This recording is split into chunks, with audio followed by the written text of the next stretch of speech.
მოგესალმებით ჩემო მეგობრებო. დამზადდა C ვიტამინის ბოტოქს კრემი და C ვიტამინის ჰიალურონის ბოტოქს შრატი.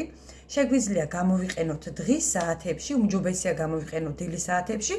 ძალიან კარგად ახდენს კანის გაღიავებას, ვისაც აწუხებს პიგმენტური ლაქები, კანის სიჭრელე, ათანაბრებს კანის ფერს და რელიეფს, ასევე ძალიან კარგია ასაკობრივი კანისთვის, ანათებს კანს, ასხივოსნებს და კანი მოყავს ერთ სასიამოვნო ფერში, აცხრობს ანთებით პროცესებს.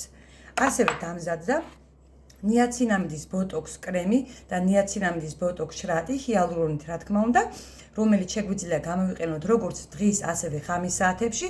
ნიაცინამიდი ძალიან კარგია კომბინირებული ან ცხიმიანი კანისთვის, რადგანაც არეგულირებს სახეზე ცხიმის გამოყოფას, ასევე ძალიან კარგია ვისაც აწუხებს ღია ფორები და აჭრელებული კანი, ან თუნდაც აკნეს შემდგომ დატოვებული ნაწიბურები, შეგვიძლია გამოვიყენოთ როგორც დღის, ასევე ღამის საათებში, როგორც სახეზე, ასევე თვალების ირგვლივ. კომპლექსურად, რა თქმა უნდა, ორივე ერთად. ჯერ სველ სახეზე შრატი, ხოლო შემდეგ 10 წუთის შემდეგ კრემი. გისურვებთ ჯანმრთელობას, სილამაზეს და ბედნიერ დღეებს.